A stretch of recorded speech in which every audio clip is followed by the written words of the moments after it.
तो आज एक बार फिर यूपी में चलेगा बुलडोजर। प्रयागराज में वैसी ही तस्वीर अर्पिता दिखाई देगी जो पिछले 2 दिन से दिखाई दे रही है। आज बारी उमेश पाल हत्याकांड के बमबाज गुड्डू मुस्लिम की है। माफिया को मिट्टी में मिलाने की कार्रवाई के तहत एक बार फिर चकिया इलाके में बुलडोजर गरजेगा। पीडीए के अफसरों ने पुलिस और प्रशासन के अफसरों के साथ गुड्डू मुस्लिम के चक निरातुल स्थित घर की पहचान कर ली है। ये वही गुड्डू मुस्लिम है जो सीसीटीवी फुटेज में उमेश पाल हत्याकांड के दौरान दहशत पैदा करने और लोगों को दूर रखने के लिए लगातार बमबारी करता हुआ दिखाई दे रहा था। तीसरा दिन है आज बुलडोजर एक्शन का।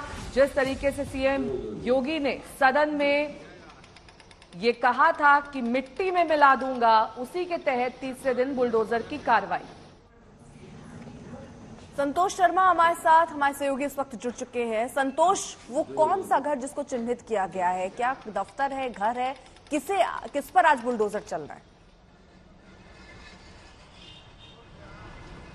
देखिए, ये घर है जिसके घर पर जिसको चिन्हित किया गया है, जिसको बुलडोज किए जाने की बात अभी आ रही है। प्रयागराज विकास प्राधिकरण अभी भी उन चीजों को चिन्हित कर रहा है, क्योंकि कल जिस तरीके से सफदर अली के मकान को चिन्हित करके बुलडोज किया गया, लेकिन उसमें एक सवाल इस बात का आया कि जो क्राइम एंगल था कि अतीक अहमद से कोई कनेक्शन, परिवार ने दावा किया कि कोई कनेक्शन नहीं निकला। वहीं उमेश पाल हत्याकांड से भी अभी तक कोई भी सफदर अली के परिवार का या सफदर अली का कोई कनेक्शन नहीं निकला। लिहाजा आज टारगेट ऐसे ही लोगों को किया जा रहा है जिनके अवैध संपत्तियां हैं, जिन्होंने सरकारी जमीन पर कब्जा करके निर्माण किया है और उनका उमेश पाल हत्याकांड से सीधा रिश्ता है। ये जो गुड्डू मुस्लिम जिसकी बात हो रही है संतोष, ये किस तरीके से पूरे मामले में जुड़ा हुआ है, इसका क्या रोल था, सीसीटीवी फुटेज से क्या सामने आया है और कैसे इसके मकान को चिन्हित किया गया? क्या पहले भी वहां पर कोई नोटिस चस्पा किया गया था? देखो, गुड्डू बमबाज उमेश पाल हत्याकांड से अब चर्चा में आया है, लेकिन उत्तर प्रदेश पुलिस के जो तमाम जो क्राइम पर काम करने वाले अधिकारी हैं, जो पुलिस अफसर हैं, वो सीधे से गुड्डू का नाम आते ही उन लोगों ने सीधे से कह दिया था वो गुड्डू बमबाज है। सीधे कहा कि ये तो गुड्डू बमबाज है। गुड्डू बमबाज, गुड्डू मुस्लिम जिसको कहते हैं, इसके बारे में लखनऊ का चर्चित पीटर गोम्स हत्याकांड, लखनऊ के लामार्टिनियर कॉलेज में स्पोर्ट्स ऑफिसर थे पीटर गोम्स की उनके घर के अंदर ही सुबह के समय पर उनके जो हॉस्टल था लामार्टिनियर कॉलेज में जहां पर वो रहते थे, वो बॉयज हॉस्टल के वार्डन भी थे, उनकी गोलियों से भूनकर हत्या कर दी गई थी।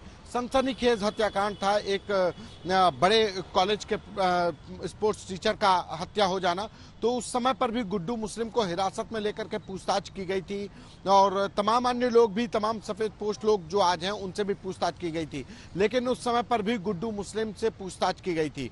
गुड्डू मुस्लिम का नाम एक बार नाका थाना क्षेत्र में, लखनऊ का नाका थाना क्षेत्र में एक हत्याकांड में आया, जहां पर उसने बम मार करके हत्या की थी। उसमें भी उसकी गिरफ्तारी की बात सामने आ रही, को गिरफ्तार किया गया था। गुड्डू मुस्लिम के बारे में कहा जा रहा कि वो गोली नहीं, बम ही मारता। बम उसका सबसे जो इंट्रोगेशन में जो सामने आई, जो इंट्रोगेशन रिपोर्ट पुलिस के पास है, उसमें कहा गया कि गुड्डू बमबाज ने खुद ही कहा था कि उसको गोली नहीं, बम चलाना आसान लगता है, बम सबसे सुरक्षित हथियार लगता है। गुड्डू मुस्लिम का कनेक्शन अतीक अहमद से आज का नहीं है, करीब 1 दशक का है। 1.5-2 दशक से वो लगातार अपराध और अपराधियों के संपर्क में रहा है, चाहे वो धनंजय सिंह हो। धनंजय सिंह से जब उनके अभय सिंह से दोस्ती थी, उनके भी संपर्क में था। मुख्तार अंसारी, ये लंबे समय से, करीब 1 दशक से वो अतीक अहमद के लिए काम कर रहा था, वो भी प्रयागराज में होकर के। प्रयागराज में रेलवे के स्क्रैप का काम हो या प्रॉपर्टी डीलिंग का काम, उसमें गुड्डू मुस्लिम ही अतीक अहमद का ये पूरा काम देख रहा था। और अब उमेश पाल हत्याकांड में गुड्डू मुस्लिम का नाम एक बार फिर सुर्खियों में है। तीसरा दिन है नेहा, जब एक्शन तेज दिख रहा है, बुलडोजर का एक्शन होगा, क्योंकि सीसीटीवी पर जो जो चेहरे सामने आए हैं, तफ्तीश अब चल रही है, उन्हें चिन्हित किया जा रहा है, उनको घरों को जो अवैध उनको चिन्हित करके बुलडोजर चल रहा है।